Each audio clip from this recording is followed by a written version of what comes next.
Hello, Mountaine, and welcome to Queerly Beloved. Hello, Sylvia Rainbow. Oh, do I call you that?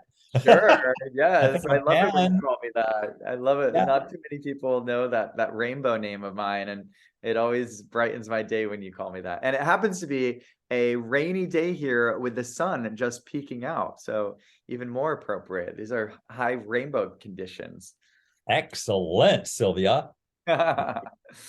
So it's so good to see you. It's so good to be in your presence as always. And I'm just thrilled to be able to share this time with you and to have this conversation. So thanks for being willing to sit with me today. Yeah, I'm excited about it. I'm always happy to see you, even from way across the country as it is right now. That's right. You're in Asheville, North Carolina, is that right?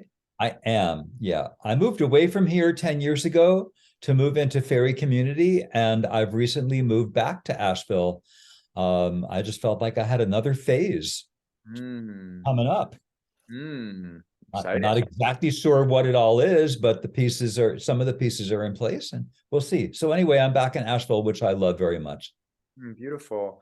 Yeah, so I always like to start these conversations with a fun, playful question, which is to tell me who you are in this moment, but by describing the perfect drag avatar that embodies who you are in this moment. Well, I've since I've listened to some of your podcasts, I gave that thought for about 5 seconds. Oh, great. But it's Merlin. I've got a Merlin outfit. I've have a wonderful staff, and I recently was given another staff to be Merlin when I go into hospitals to visit kids as Merlin, and that's a story. So my drag avatar would be my Merlin drag with my very tall hat Mm, I and love my that. wizard's staff. I love that. I didn't know you were going to hospitals and visiting the children as Merlin. I can't wait to get more into that today and hear Me more too. about your relationship with Merlin. And I'll answer that I am a rainbow today, as you called it out. And as the sun shining in on me through the rain, I'm feeling my rainbow energy. And just to give a little backstory to that name, it was at a Naraya where I was connected with Mountaine. We had met, I believe, in fairy space before, but that's where we really anchored our connection was that Naraya from my memory. And I happened to be hanging rainbow lights up in the dining area, and Yeah. Lainey said, "Oh, Rainbow." She referred to me as Rainbow as I was lighting these up, and I felt like a rainbow that weekend. You know, I felt so connected to spirit and so in my joy and bliss. And so when Lainey referred to me in that way, I said, "May I take that as my name?" And so she didn't actually, intend to name me, so to speak, but I received it as a naming moment. She names people left and right. Anyone she interacts with pretty much has a Laney name. Wow. So we're talking about Laney is a Ute elder who's really a two spirit, um, and uh, and has been queer all her life and grew up in a very traditional family. Mm. So that there's another person to bring on. It would be another angle. Oh, I love that idea. Yeah, I didn't have a ton of interaction with Lainey, but the times that I did were so profound to me, and I can remember the conversations and even just that one, where now I hold that as one of my names. So my full name, and I'd love to actually get into your name after I finish this piece about mine. My full name of chosen names, given names in both in different spiritual communities and the fairy communities. I am Will Sylvia Gather Rainbow. No, I am Sylvia Will Gather Rainbow. I switched the order. I am Sylvia Will Gather Rainbow. That's it. Sylvia will gather rainbow. Sylvia will gather rainbow. Sylvia will gather rainbow. Woohoo! And And I need actually, to the I go ahead. am is part of my name too. Oh, whoa. I Okay. know. So, well, you and sister, so am I, who named herself that at the Mm. time of after 911. Just wanted to take a name that felt like we are all we are all Ah, everything. I mean, you'd have to get her on to tell that story. I want to correct myself about Lainey. Lainey, if I'm not mistaken, is a Paiute elder. And if you get Lainey on the show, of course, Lainey will tell you exactly what she is. absolutely. But she's pretty fierce about many, many things in a beautiful way. Mm. So yeah, Wait, and what was the name of the sister that you just mentioned? Sister So Am I, also Sister known So Am as Sister. Oh, this is an important interviewee. Sister Missionary Position, Sister Mish, Mm. one of the founders of the Sisters of Perpetual Indulgence. Mm. Lots of stories with that one. Good. Oh, this is so juicy already. So yeah, the I am, my full name is William, which has I am in it. And it was actually a more of it was a very masculine experience where I claimed my name as I am. And then so that became part of it. And yeah, it's a long one, but they all hold significance to me. And yeah, your name feels like such an important part of you. When I think of you and I think of your name, Mountain, it's a very special name, and it feels so resonant in your vibration when I think of you. And so yeah, I'm curious about that name, and maybe you could share just a little bit more also about naming and sort of how that has become, something that we cherish as sacred. Yeah, sure. Okay. Um, well, when I first came to Radical Fairy gatherings and heard all these people with their interesting names, um, and in those days, the names really were typically more nature oriented. They weren't kind of like anything. Like now, there's a cupcake, there's a worthless, there's I mean, I could go on and on with some of the names that are not specifically nature oriented. But anyway, I was like, oh, do I have a name? So I started out after my first or second gathering, I came to a gathering and I said, I am any combination of the words Arnold Mountain Goat Souffle. Choose any of those words you want. And that was because I was just discovered. I knew my love of mountains and my connection with mountains. So mountain goat, there were goats at Short Mountain where I was, and all that. And although they're not mountain goats. And then Arnold Souffle was my yippy name in the late 60s. Yip, yip, yip, yip, yip, yip, yip. And that's a whole other story. But we got a lot of stories. The older we get, the more stories. But anyway, that didn't work very well. One person, Louise, called me Mountain Goat, but nobody else knew what to call me. And Hmm. then, but it felt like naming, having a fairy name felt like a valuable thing to do, felt important. Hmm. Um, yeah. Also, because my given name, my legal name at the time was Morton, and I went by Mort. And interestingly, that of course is death in all the Romance languages. But and we may talk about death a little further in this conversation. But I really didn't like having that as my name anymore. It's very archaic to be Hmm. called Mort or Morty or Morton. So anyway, I was just in the question. And then I was out on my friend Bert's huge sailboat. We used to go out from the Miami harbor where I lived. I lived in Miami. And many of us would get naked and have a wonderful Sunday afternoon party out on the ocean. And Nice. this one particular day, Bert's son Sam was 8 years old and had a label maker. And he was walking up to people and deciding what label to give them, either their name or what he knew they liked. And in Oh. my case, he knew that I liked mountains. It was kind of a family joke that I lived in Miami and loved mountains so much.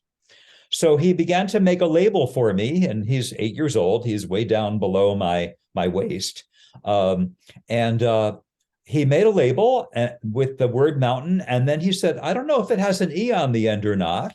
Looked up at me, and I didn't say anything. He added an e to it and stuck it on my naked left thigh. Uh-huh. That was it. And then Amazing. and I don't always tell the naked part of that story, but yeah, hey, in this podcast I can do that.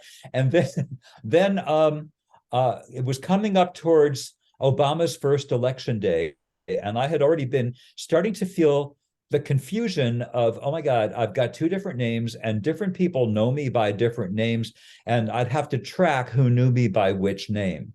That began to get old. And this was like, I don't know, 10 years later. But it was annoying to have to think about what name do they call me. So I decided to change my name and to go to the courthouse on election day and change my name as part of calling in change in this country energetically. So that was really cool. I walked out of that courthouse 3 o'clock in the afternoon on election day and just felt very excited. And of course, he won. Yay! I don't claim I don't claim to have caused that, because cause and effect, whoa, that's a whole thing about, like, we do an action and then something happens that's related to what we intended, but did I cause that? I don't take that on. That's too much ego for my Sure. little being, but I was a part of it and it was really a thrill. I am now Yes. Mountaine legally. I love that. I love that story. Yes, it's these collective actions, these collective energetic shifts that move mountains, mountains. And I love that you were named by an 8-year-old while sailing naked on a boat. That's just so Yeah. perfect, and really speaks to your playfulness. The fact that you were named by an 8-year-old who wasn't certain whether or not it had an E at the end, and then determined it did, and now we call you with it spelled in that way and everything. It's just so perfect, and that's one of the things that I've always felt this kindred spirit with you, is your commitment to playfulness. And I'm curious if playfulness has always been sort of a part of who you are, if it's something you've cultivated, or tell me about your relationship with playfulness. Yeah, great question.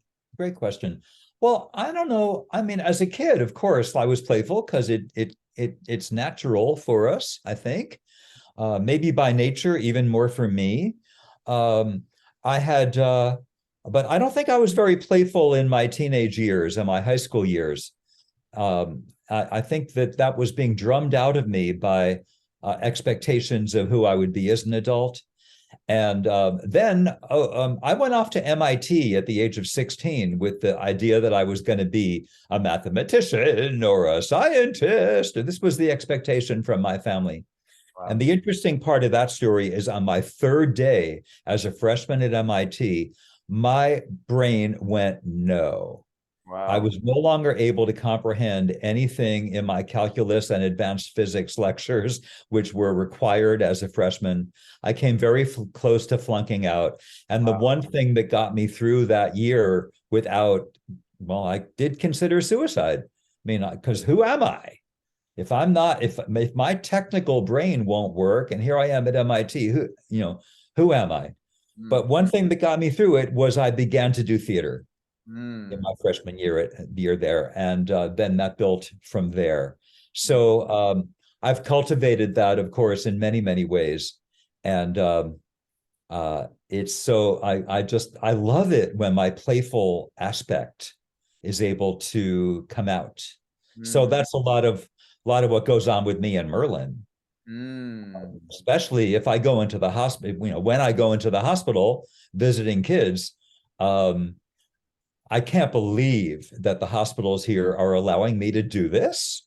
But I Mm. went through the whole training program for a volunteer and all the forms and all the requirements. And the pediatrics department is interested in having um, something to add for the kids, so they're not just thinking about their health all the time. Yeah. And they have animals that come in now. That they weren't for a while because of COVID, but now they've started that program up again. People coming in with dogs for the kids to play with. But for me to be able to do that, to come in, I go into the men's room and change out of my regular drag into my Merlin outfit. It feels a little like Clark Kent. Uh-huh. going into the bathroom and emerging as Yeah. the wizard. Wow. Um, and then I'm walked through the rooms of the kids who are the right age and the right condition to be able to have a visit. Sure. Um, yeah. That's, I mean, the fact that I've landed on this, it just really suits my playfulness to be able to do that work, and it Mhm. feels really meaningful. And of course, I got tons of stories about that, but I love yeah, it. playfulness, yes. And playfulness with drag, I think, is an important aspect of this too, to recognize the power of drag, to recognize that, that Clark Kent moment where we're able to shift our energy into this new persona, this new archetype that then also has the power of shifting other people's energies. I find that Preach, this alchemy. preach, Will Fisher. Yes, you know this well. Yeah, yeah, I'd love for you to share a little more on that. Like, how do you see that in action when you're moving through these spaces, these dark spaces, like a hospital, a children's hospital, I imagine it doesn't get much darker than that when you think of kids dying or dealing with these terminal illnesses. And Well, what this do isn't terminal. Oh no, yeah, this is just kids in the hospital. you, And in fact, one thing I really love telling them when I come in as Merlin is that I come in about once a week, and I have happy news for you. I've never seen the same kid twice. that's sweet. Yeah. You will be going home, and you probably won't see me here again. Yeah. Nice. That's great. Yeah, And so, yeah. yeah, but what is, yeah, you were saying you've got plenty of the stories. So what is it like for you to be able to bring that magic into, I understand it's not a terminal hospital, but even a hospital where there is that kind of healing and pain and, that energy. Yeah. Well, I'll just tell you a story that just happened just the other day, because it really struck me, and it felt like maybe the most flowing visit yet. Hmm. The girl's name was Melody. What I'm told is the first name, and I want to get that exactly right because I want to make sure that I call them by their name in advance, so that adds a little bit of surprise, like, oh, that he knows my name Yeah. and their age, and that's all I know. Oh, Usually. got it. Usually. One time I was also told, this is a boy who's 12. He has Down syndrome. He's functioning at a 4-year-old level. That Mhm. was important to know. Sure. Mhm. Yeah, that was an amazing visit. Mhm. But Melody was really special. Her dad was in the room. Usually there's a parent in the room with them. I come in the late morning, and they usually have a parent. Um, and what I like to do is, there's a volunteer who goes ahead of me, knocks on the door, and just checks if they're ready for a wizard visit. And they, if she gets a yes, then I'm on. And what I like to do is, like, show my staff a little bit without them seeing any of me first, and then to show a little bit of my wizard's hat so they can get a visual of that, and then come around and let them see me in my drag, as you know, Wow. my wizard drag. Mhm. um, which, by the way, what I wear for hair and beard is made from a mop Wow. originally, and so it's not intended to look at all like a real wizard, whatever you can imagine that would be. It's not like theater makeup and theater, beard and wig. And last week there was a kid who took one look at me, an 8-year-old boy who was very precocious, took one look at me and said, "Oh, a fake wizard." Um, Okay. and he went on to be a little disparaging. And then after about 3 minutes, he said, "Would you please leave?" Oh. So I was like, "Whoa, okay." But yeah, so more pleasant was Melody recently. So when she got a glimpse of my staff and then my hat, and then I came around, her eyes were bugged out. She was sitting on the edge of her bed, so excited. And that just led to a really good interaction that included my asking her, sometimes I ask the kids if they know what their superpower is. Uh, Mm, and she didn't know. So, but that led to my telling her a little bit about mine, about as a wizard, that what I do, that mm, I'm all about upliftment. I'm mm, all about seeing what I can do to uplift life in the world, and mm, specifically with anybody I'm interacting with.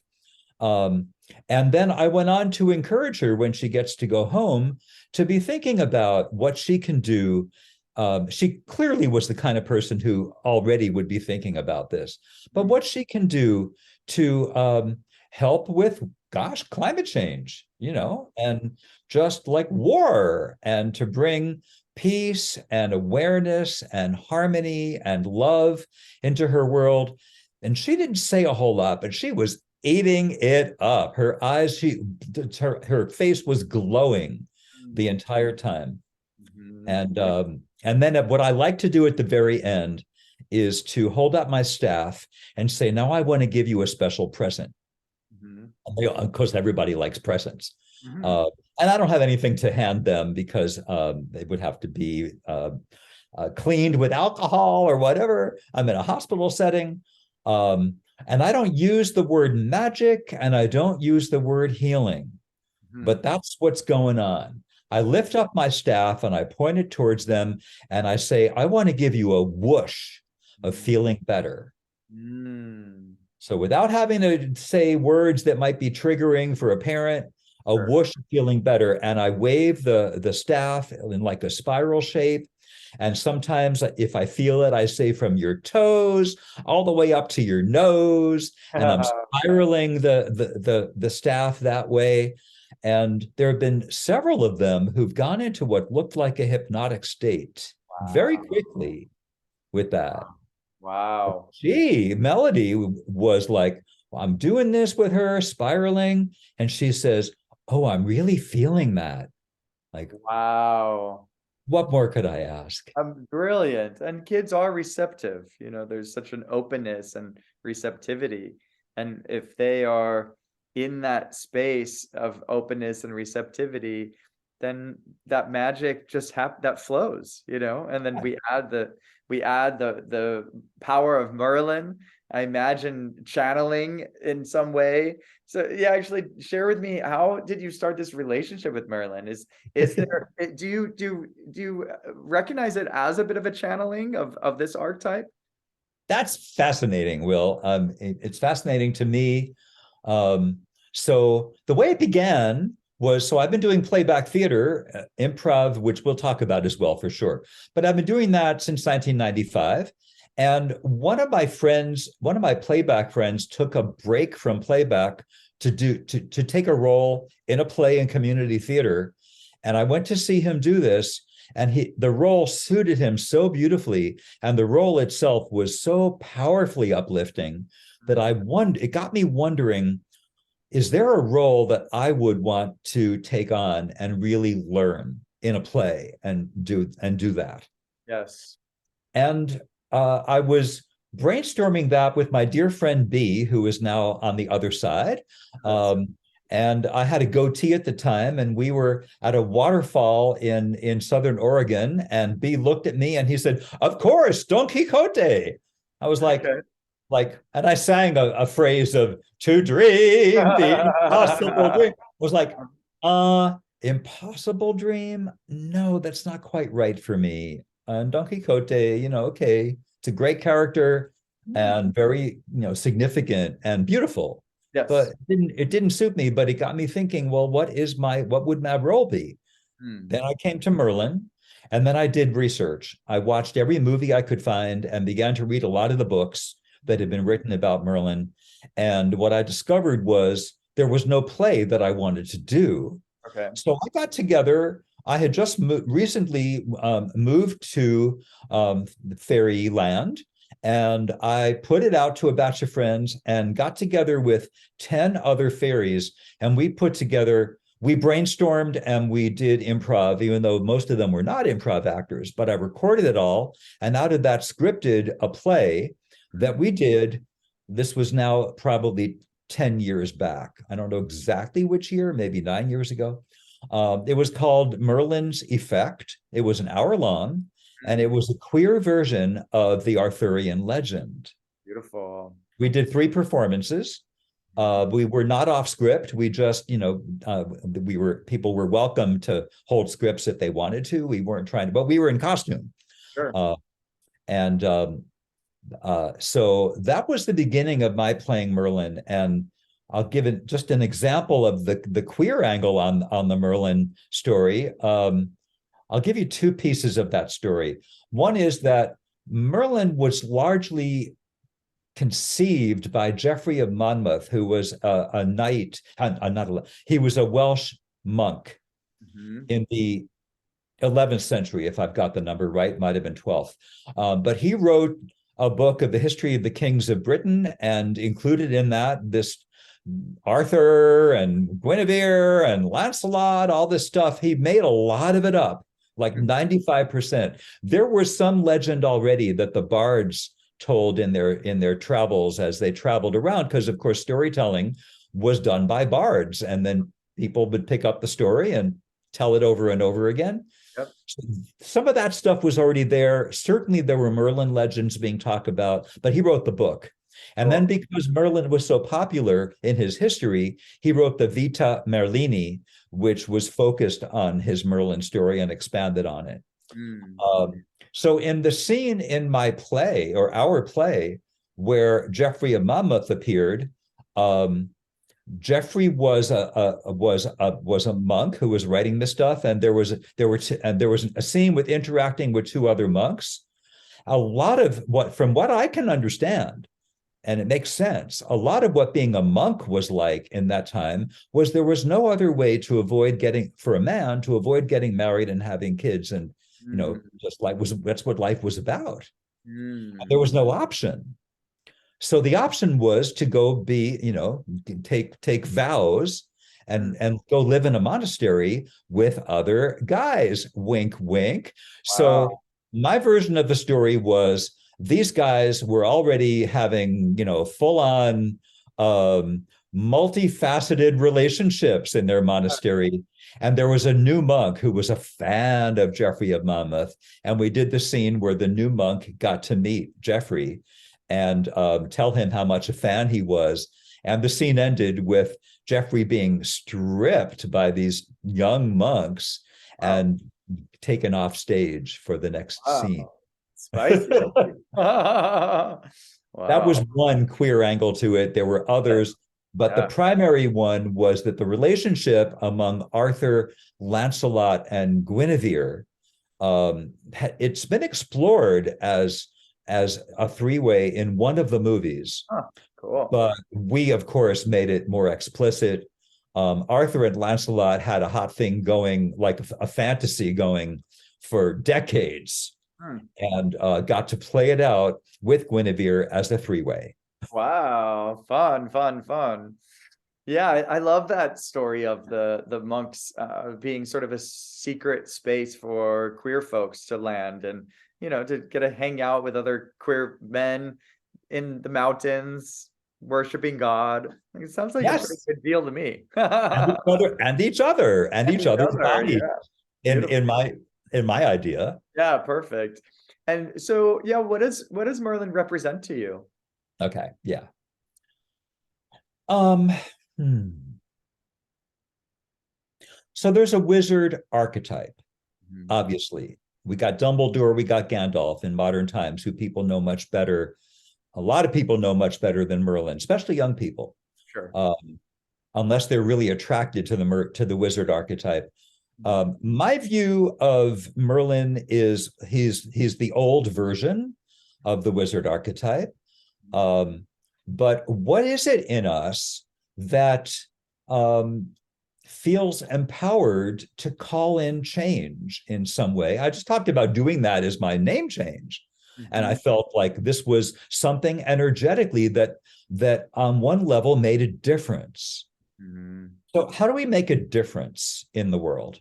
Mhm. And one way to look at it is that it's by cultivating that archetype, whatever you call it, and not just Merlin, but the wizard archetype. Mhm. It's gender free for sure. I mean, a woman can cultivate a wizard archetype. I've been watching the TV series Reservation Dogs, in which one of the women on a reservation in Oklahoma, she's a teenager and she wants to be a wizard. That's her dream Mm. for her life. I'm like, whoa, that's really cool Yeah, that's great. to hear it referred to even there on a Yeah, on a reservation in Oklahoma. yeah. Um, to me, it's about upliftment, and it's, there's an aspect that's manipulation of energy. The Mm. word manipulation we think of as a negative thing, but it's what trying to make change is all about. We're looking to shift things. Yeah. We're hopefully in a way with an aim towards something good. And the word manipulation has often been used for trying to have power over Yeah. someone and Yeah. manipulate a situation in that way. But power with Mhm. is a completely different paradigm. And to me, that's hopefully what the wizard is about.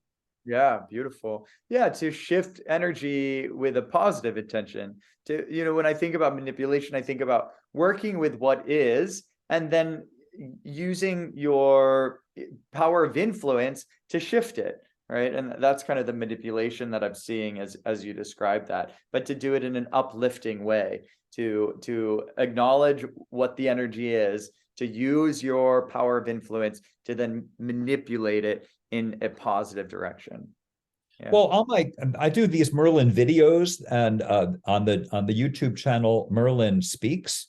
Mhm. And in the most recent ones, I've slowed them way down because I at first I wanted to do a whole lot of them, and then I was like, no, let's focus more on quality than quantity. And in the recent videos, I start out each one with a breath for one thing, a deep breath, an inhale and an exhale, raising my hands, bring them down again, and then I say, "Welcome, fellow wizards." Because Mhm. what I'm looking at in looking at my camera, I'm looking at the wizard in everyone and Yes. wanting to help bring that out. Mhm, mhm. Yeah, there's the classic magician archetype. Would you say those are aligned, or is that a different story? I think they're very similar. Of Yeah. yeah, Yeah. yeah, Beautiful. And yeah, I feel like that's a very empowering invitation, right? To speak to the wizard in all of us, and I to love and in it. doing so, to acknowledge that we all have that magic to shift energy, to uplift, to take Yeah, what is present and use our power of influence to shift it in a positive way. Yeah, beautiful. So, yeah. And you yeah, asked me another question that I haven't responded to yet, but just very briefly. yeah, You please. asked me about the channeling versus the acting. Yes, yes, yes. Thank you. Yeah, yeah. And what I typically feel is that it's or I was feeling for a while making these videos that it was kind of 60% theater and 40% channeling. Mm, Some people think that channeling, I mean, you can see if you search for Merlin on YouTube, you'll see people doing channeling where they're taking on from their regular voice, they're taking on a Welsh accent and they're going into a sing-songy kind of voice. And early on, I felt like I don't need to do that. Does channeling require that? mm, So anyway, my view is when I'm really cooking, like I was with that girl the other day in the hospital, um, the more that it feels like deeply connected, the more it feels like channeling. yeah, Yeah. that makes But sense. there's always a channeling component for me. Yeah, that makes sense. And a couple of thoughts. One is that you as Mountaine hold, for me anyways, in my perspective, hold a very wizardly energy in your the tone of your voice, in your presence, in your demeanor, in your playfulness. So it would make sense to me that it's not very far from your current state, that you're not having to put on this, other voice, it's a different version of Mountaine in a way. That's one. Yes, and it's a different version of Merlin because, um, again, my view is if we all carry a wizard archetype or something that could be named that, then Yeah. it doesn't have to have any particular affect Mm. to be Yeah. able to express it. Yeah. Yeah. Yeah, and then, going back to the channeling piece, as a fellow thespian, I feel like all acting, or all acting that is really plugged in, involves some element of channeling. That when we are really tapping into these characters and these stories and these emotions and these thoughts come through some, I don't really know how to explain it, but that it's moving through us as a clear vessel. And so, especially when you're doing a form like playback, or when you're doing improv where you don't even have a set script, you tap into an energy, a universal energy that is then moving through us. And so it's in my view, often channeling on some level is happening anytime theater is happening. Do you agree and have any thoughts on that? I certainly agree. And I don't remember who it was, but I've come across some well-known professional actor who's talked about this as well. Cool. That, and that's I'm talking about scripted, or perhaps it was film, Sure. but really just like dropping into the character the way that they do. I mean, some of these great actors, I mean, I'm thinking right off the top of my head, I'm thinking of Nicole Kidman and how she drops into a role. Mhm. And they're so different, and the accent is entirely different, the body language, the sound of the voice, it's phenomenal. And how can you separate that from what channeling is? It just, in this case, well, and also in channeling, I mean, people make choices about what role they want to play, and Sure. then go and channel it or go and act it. Mhm. To me, it's a very fine distinction once it gets good.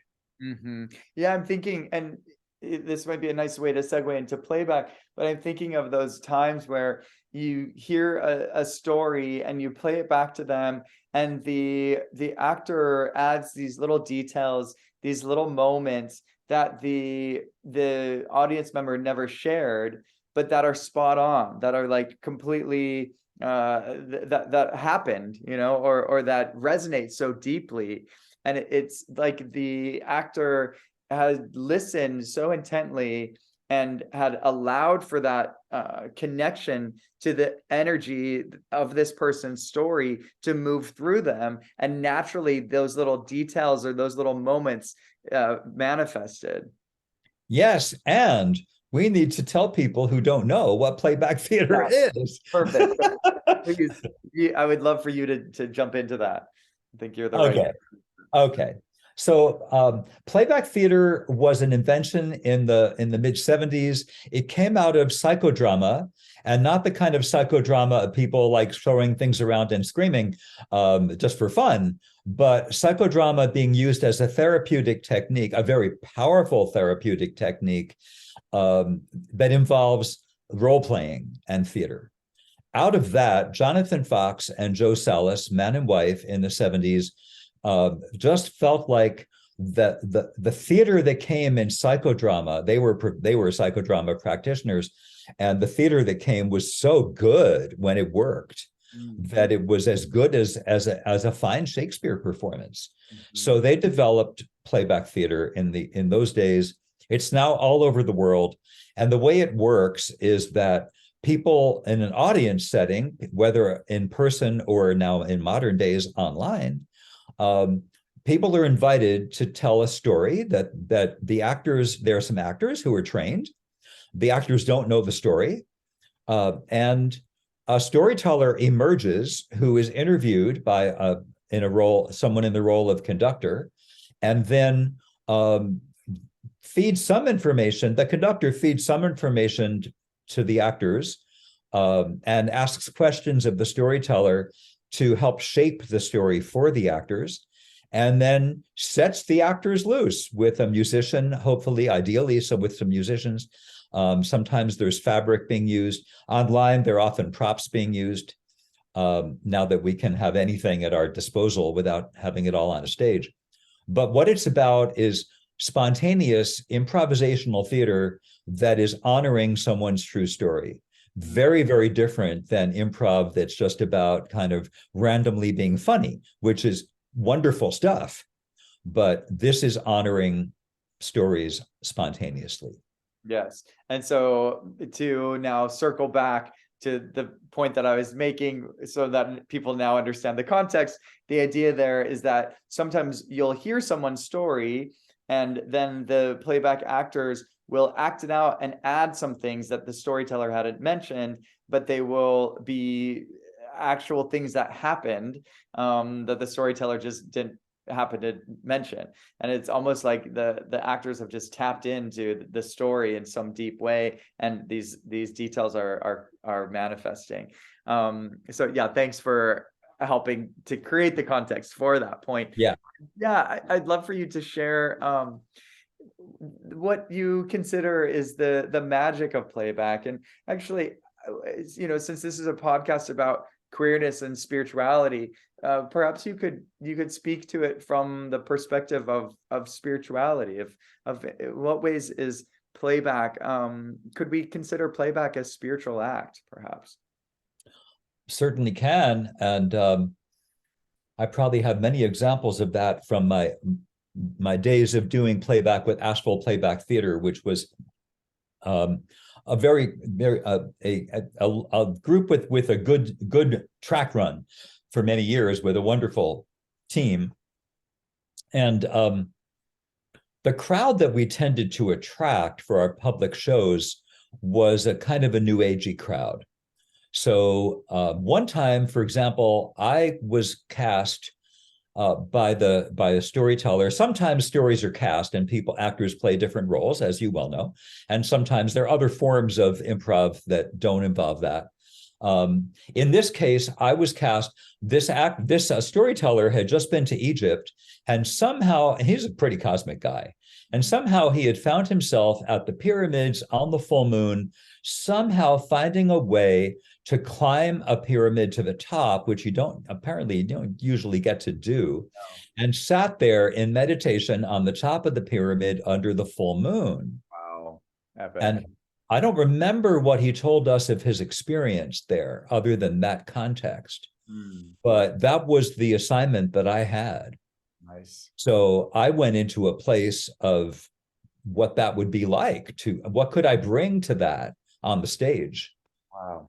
sitting in meditation on the top of a pyramid. That one came right to mind.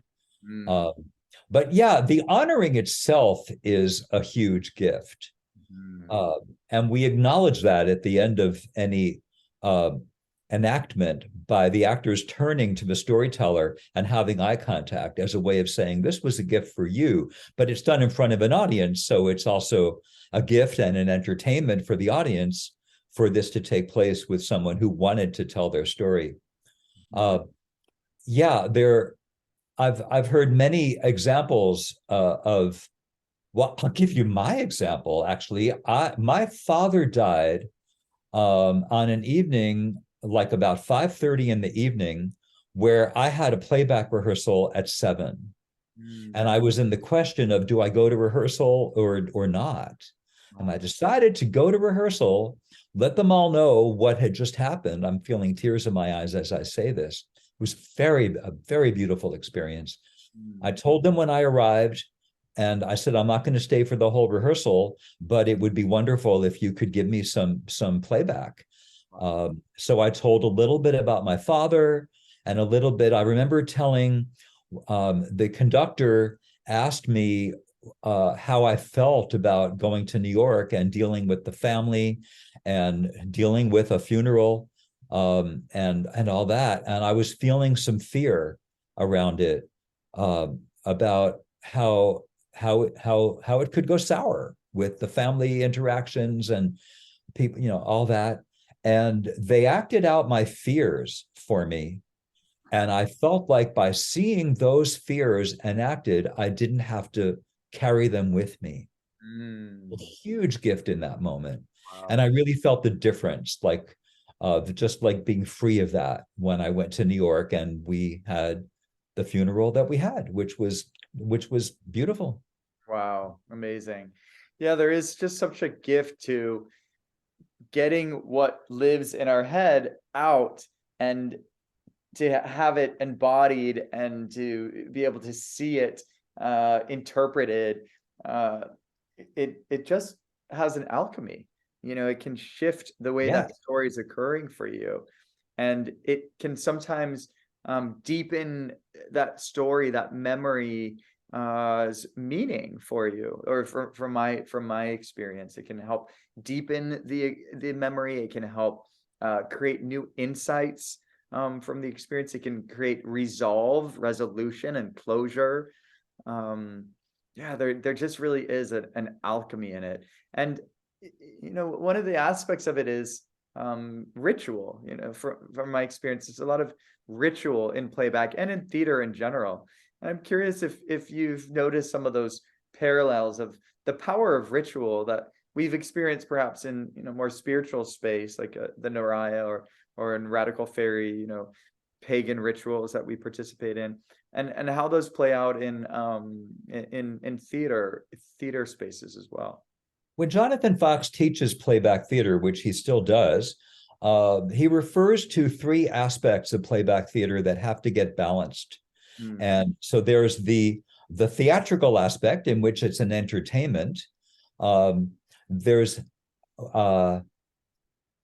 and now somehow I've lost my track of how does he talk about these three different circles. So anyway, I'll focus on the third, which is ritual. He Perfect. talks, yeah, right, because I'm kind of forgetting that teaching that he gives. Sorry, Jonathan, but Yeah. yeah, but we're talking about ritual. So the ritual aspect. So it's something that's a part of the training in playback theater, that there is ritual to it. For example, when a storyteller is done telling what they have to tell, and the conductor is about to hand it off to the actors, there's a ritual phrase used, "Let's watch." And it's really important. In my experience, it really makes a difference to use exactly those words. And of course, around the world, some places use "let's watch" in English, some people translate it into their own language, or both. And there are different ways to translate it in Spanish, for example, but having it be something consistent every time is part of what helps create the sense of being outside of normal reality. I always encourage, when I'm doing playback training, I always encourage people, don't use those words until you're done and you're on the moment of handing it off to the actors. Don't just say, "So we're going to watch da da da da da," or "Let's watch the story about da da da da." I say, if you have a name for the story, give the title, stop, let's watch. Yes. Mm-hmm. And there are other examples of that in the way that we do playback theater that help to create that altered state, especially for the storyteller, so that they can go into something of a trance state in watching their own story played back. I love that. Yeah, I also love this distinction of holding those particular words sacred. It makes me think of a wizard, actually, with their magical spell words, and you can't say those words unless you want the spell to happen. But you want to hold off until you're ready to have the spell happen, right? So you got to watch those words, right? And I think that's exactly it. It's like when we hold those things sacred and we use them with that precision of intentionality, that gives it the space to transport folks into that different state of reality, which happens in ritual space as well, right? And on top of a mountain, when we're doing our rituals of destiny for Lammas, or or wherever it is, we're also holding sacred some of these traditions and some of these words and gestures and movements and moments, and in so doing, we hold those things sacred to helping people move into this sacred space, this space that's an altered reality. It's really true. And I thank you for that, Will, because I've never thought of "let's watch" as being similar to abracadabra. Yeah, there you go. Or similar to "sacred ones of the East," Yeah. element of blah blah, as we would in a more pagan style ritual. Uh, But it is very much in the same genre of sacred words. Yes. Yes, I Yeah. love. So as we start wrapping things up, one of the subjects that you mentioned in prepping for this interview was the subject of death, and I'm curious where death is resonating for you right now. Is that yeah? Let's talk about that, and let's save a couple of minutes to talk about queer playback, because that's another intersection Perfect. that is very appropriate for this podcast. Yeah, death. It's just death. I'm okay. So I'm about to be 73. I had an erotic croning ritual when I turned 70, which is Mm, a whole nother story. mm, But I decided, rather than to embrace the word aging, I decided to embrace the word old rather than like older, yeah. that I was going to start using the word old. Not that I feel old, because I don't, but that I look old. So, to younger people. Um, and that just felt like an important shift for me. Mm, And then I'm just giving more attention to, like, okay, I'm closer to death. And it's just been coming up for me everywhere, on all sides. I'm just about to embark on a year-long um, training led by the fabulous Buddhist teacher Steve Schwartzberg. oh, Also, you're gonna do his class. Wonderful. yes, Love it. yes, fabulous body electric facilitator Steve Schwartzberg. It's a class called Unmasking Mortality, and we're going to go deep into working with what is death and what is our attitude and where's the fear and what's all that about. I've also just gone through training for hospice. Ultimately, I would like to bring Merlin to people who are in home hospice. Mm, Uh, no, working with the social worker to find the people who are ready for that and who want to have that visit. But I'm going to start out by going into inpatient hospice, not as Merlin, and just explore, because it's so close. Thank you for noticing that my personality and this Merlin thing. Well, we have a lot to work with together. So I'm sure. going to bring myself into a hospice situation starting Wow, really soon. And wow. then I was in a winter solstice ritual. I mean, we're just past winter solstice now. I Mm, went to this solstice ritual in the Huichol tradition, which I'm not steeped in at all. And I walked into this beautiful space with a fire in the center, and there were chairs for the four directions. mm, And I sat near the chair in the west, not knowing anything about this ritual. mm, And then, as it began to move forward, someone who had never met me before asked me if I would sit in the chair for the west. mm, And each of the four chairs, people were channeling different aspects that were not the usual ones. This was a very different um, way of working with four directions. I was told that I was going to be channeling death. I wow. was like, whoa, I've never played death in a playback theater show. Mm, I could have, but I never have. They didn't know I was an improv actor, or that I've been working with death and studying death and about to embark on a year of it. So I went into channeling death, and it was real. It was wow. beautiful. Some Mm, of the things that came out of my mouth surprised me, others did not. mm. Um, I was a very friendly, you can imagine. I was a very fun death. I said, I just want you to make friends with me. We can Uh-huh. have some fun together as we move towards this unknown. Yeah. And then I'll clue you in on what came out of me that I didn't expect was I said, all right, you all are curious what's going to happen after death, right? I'm looking around the circle. People are like, whoa, what's about to happen? I said, all right, I'm going to tell you, because, and as I said these words, Will, I didn't know what was going to happen next. I'm going to tell you what happens after death so that you know. And then I watched my mouth say, eternity. Eternity is what happens after death. And in Mm. the moment, it felt very profound. In the later, it was like, all right, that's what's eternity. No, it's still a mystery, Mhm. but it was really fun. So I'm feeling like it's very valuable to make friends with death in Mm. whatever way we can. We don't know when it's going to happen. Mm. Every day I wake up and look for my gratitude in my heart before I open my eyes. First Mm. thing I do. Beautiful. Um, and because I mean, I'm alive. All Yeah. right, another opportunity. Yes, that's I use those words when I pray every morning. I thank God to be alive, and I thank God for this opportunity. And I think I'll adapt that practice of connecting with my gratitude first thing, right, while I'm still in bed, even before my prayers, to tap into that. I love that. And Cool. Yeah. and yeah, I'm excited for you to be on this journey, playing with death, and you know, the more things you'll learn as you embark upon this. And it's so perfect that it's that you're following the invitation, and that the invitations are multiplying as the universe sees you inviting and welcoming the connection, the um the embrace, or the engagement with it. Yeah.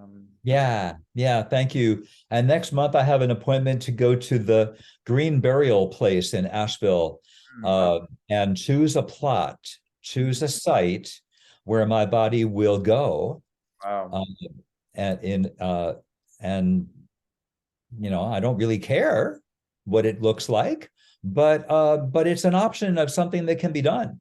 Yeah. And to choose not to be cremated, which is not good for the environment, not, certainly not to be put into a casket, which is just going to prolong things, and, but to just be wrapped and placed in the ground and go back to compost. There's also something so inspiring. I love that you're doing that. And there's something so inspiring about your proactive approach to being in this relationship with death. I feel like many people wait until they're at death's door to start to figure out death and think about death and relate to death. And there are so many gifts and blessings that come in that time, and often you see people become this different version of themselves, this version of themselves that is embracing life and full of gratitude and kindness and love. And it's often because they're at death's doorstep. But we have access to death's doorstep all the time. We can go Oh, hang out there and hang out on the porch and receive those gifts now. We don't need to wait until it's really right around the corner. absolutely. Plus it always could be. So like I to the love I love the image of sitting on the porch, that yeah. Yeah, hanging let's out sit with around. at the house of death. Like, let's hang Yeah, out. Yeah. exactly. Have some sweet tea. Yeah. So yeah, you mentioned you wanted to do a shout out to Queer Playback, which yeah, I'd love for us to go there and then find our wrap up. Yeah. Yeah. Well, it was I think it was 2016 where you were at Easton Mountain and you invited me to come and teach playback theater at a weekend retreat. And that led to the founding of NYC Queer Playback Theater. So a group that has been meeting in New York ever since 2016. They consider me their mentor, and I'm so proud of them because they've done some great work. And then when the pandemic started, it went online, as playback did around the world. And we all kind of realized one day, whoa, I can be part of this company if it's online. So I Hmm. have been, and we've done some wonderful stuff. We've done a batch of online shows. And we have some good things coming up in 2023. Some really exciting opportunities are appearing. Uh, so by calling ourselves Queer Playback, it just means that we acknowledge that we are queer people and we're available for queer stories and we're out. Hmm. But it doesn't mean that we can only do queer stories. And it's just a wonderful way to be in the world. Hmm. Yeah, I Yeah. was so happy to hear that seed was planted so strongly at Queertopia was the name of that retreat. And so Yes. a lot of seeds got planted that magical weekend. And I love to hear that that's happening. And yeah, as one of the final questions, um, do you have any thoughts on theater as a queer act, as perhaps playback specifically as a queer act? And obviously queer playback is queer, even more queer. But in Yeah. what ways could we see theater or playback specifically as something that falls under the queer umbrella? Well, there are queer playbackers around the world, and I've taught playback at gatherings around the world. Yeah. So that's one angle to it. Yeah. There are some very fine professional playback people who are queer, and we've brought queerness as a thing to the international playback theater community, which at first was not easy Right. because people didn't know what to make of it. Mm, Uh, in the early days, in the early 90s, when people first began to do that. mm. Uh, but as far as, wow, what a big question about um, playback as a queer act, as an um, I could wax on that one for an hour. I think Play, yeah, go ahead. play playback theater is radical. Yes. It is. It is. Somewhat for someone to get up and tell a story, which is often a very private one and a very deep one, Yes. and tell a story in front of an audience, seeing an opportunity Mm, to share that story and have it be honored. yeah, It's a very radical experience. yes. Yeah. Yeah. And an exploration of identity. You know, these stories are what make us who we are. And Yeah. to have that courage to put it out there and have an audience see this aspect of you. Yeah, it is radical and it is queer. Yeah. It is queer in that sense. Yeah. Yeah. Beautiful. Any final words that you'd like to share with the listeners as we wrap it up? Well, I'm just thrilled that this podcast is happening. I've listened to a number of episodes, Hmm. just like keep the good work going, Will. And I've already named at least three people in this podcast Yeah, who I think you could absolutely have great sessions with. Steve awesome. Schwartzberg, another one right Yes. there. Yeah. And some of the body electric staff who are just have amazing perspectives on life. Mhm. So yeah, so many places to go with this. And I just hope that people discover it. Thank you. Thank you so much. Thank you. I will make sure I take note of those names. And yeah, I'm super excited to keep this going and so thrilled that you are part of it. So thank you so much, Mountaine. Much love. Much love to you and to all our listeners.